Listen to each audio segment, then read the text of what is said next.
It's very rare that a series has three pilots before it comes to air. Now, this wasn't the third pilot of Star Trek, but it was the first episode produced after the two pilots, The Cage and Where No Man Has Gone Before. And it's ironic that a Howard led the way, and not Ron Howard, Clint Howard. For a lot of people, just as popular Ron in that decade because his brother was on the Andy Griffith Show.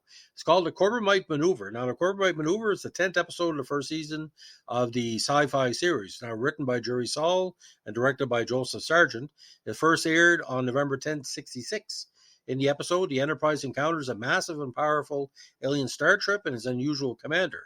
The episode has been well received and frequently appears on lists of the best episodes of the series. The episode features a then 7-year-old Clint Howard, brother and actor of director Ron Howard, who plays the alien at the end, with an overdubbed voice provided by Walker Edmondson. Now, of course, Clint showed up on Night Gallery a couple of years later, so he had a big affection for NBC Productions. Again, this was the first regular episode produced after the two pilots, and the first to include DeForest Kelley as Dr. McCoy, Nichelle Nichols as Lieutenant Uhura, and a yellow uniform rather than red, and Grace Lee Whitney as Yeoman Rand.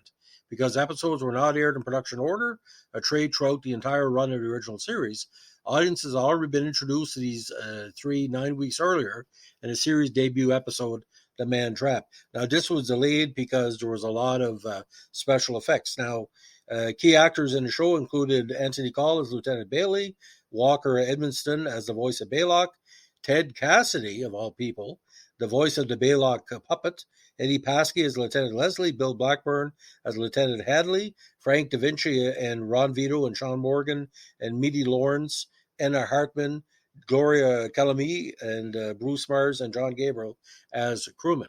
Now, in this one, the USS Enterprise, commanded by Captain James Kirk, finishes the third day of star mapping when novice navigator Lieutenant Dave Bailey spots a large, spinning multicolored cube floating in space.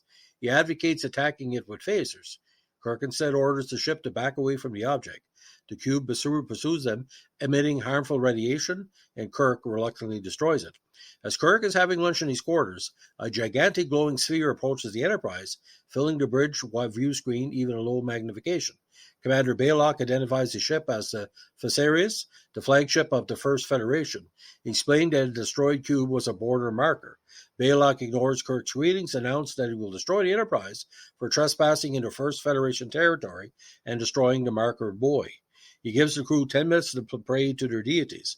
First Officer Spock obtains a visual of Baylock, a blue-skinned humanoid with constantly shifting facial features. Bailey succumbs to hysteria, and Kirk orders him off the bridge.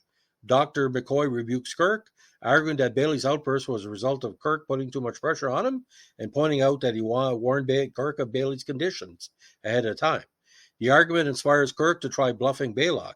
He tells Baylock that the Enterprise contains Corbomite, a substance that automatically destroys any attacker, and claims he has little regard for the fact that the Enterprise would also be destroyed in exchange.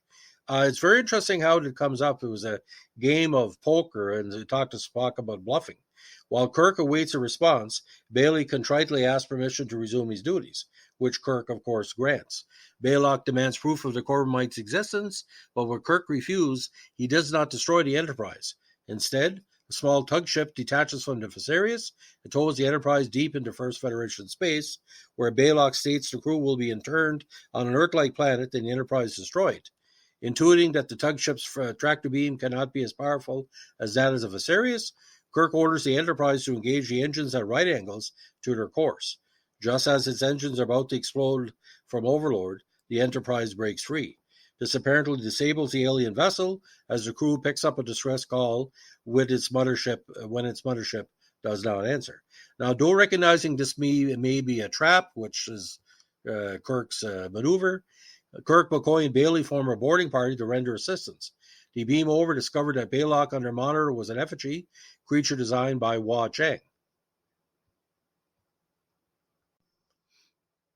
And of course, they're also told to bend down while they're beaming over.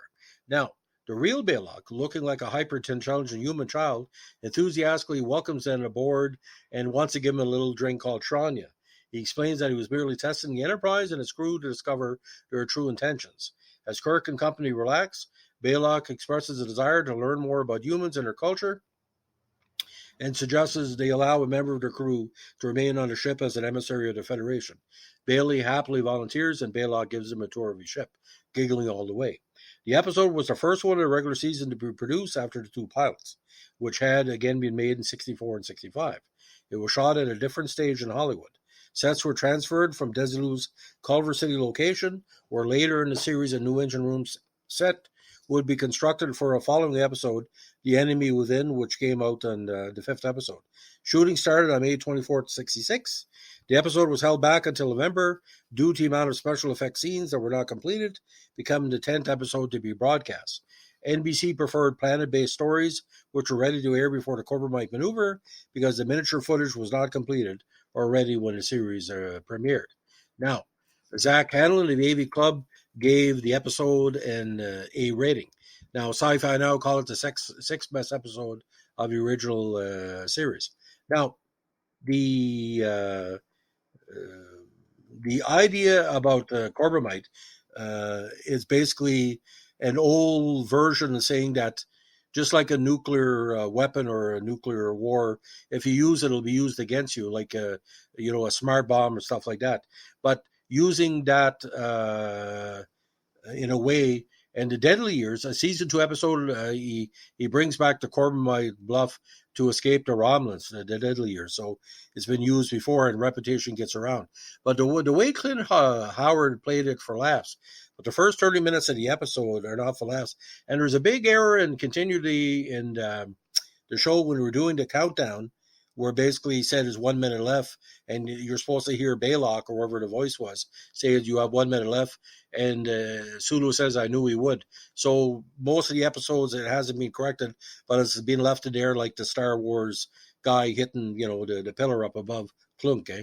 Now, when I first watched this episode, I had no idea that Clint and Ron were brothers, because they look alike, but it didn't really hit me.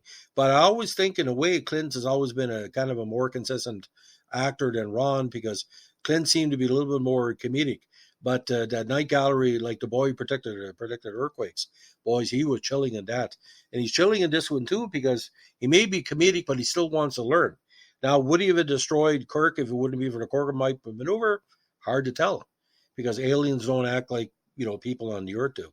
So I would give this out of 4, 3.5. Again, it's imperfect in certain ways, but a guy who plays Bailey comes across as like a sweaty guy at a prom dance, and doesn't get the woman. He's like all over the place. But Spock, you can tell Spock and Kirk and McCoy, there's a shorthand. Even this is not later episodes you see it, but it kind of established in here. And to my knowledge, I think he was still calling him Dr. McCoy, not Doc yet, or whatever. You know what I'm talking about. But if you have a chance, if you go on Sci-Fi Network in Canada, CTV Sci-Fi, Channel 90 on the Bell Dish, do you have the descriptive video of the episode? It's quite interesting. I would ask anybody, if you're watching the revised Star Trek or like the improved ones, they're in syndication the last few years, to watch the descriptive video, because it gives you a lot more in depth. It's almost like script to screen. It's quite interesting. It gives you some more parts. The only thing that freaks you out, some of the characters are mispronounced by our Canadian DV people. So again, by the way, Star Trek repeats in Canada on Monday, Star Trek Next Generation on Tuesday, on Sci-Fi, and on Wednesday.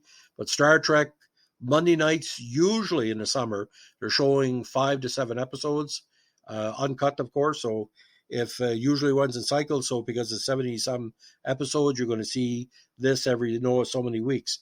If not, go on Netflix and see it. But if you can, put on the descriptive video, and you'll see how the script developed through the description of the characters. Very good. Very solid episode. I really enjoyed. It's a top 10 Star Trek original series for me, in my opinion.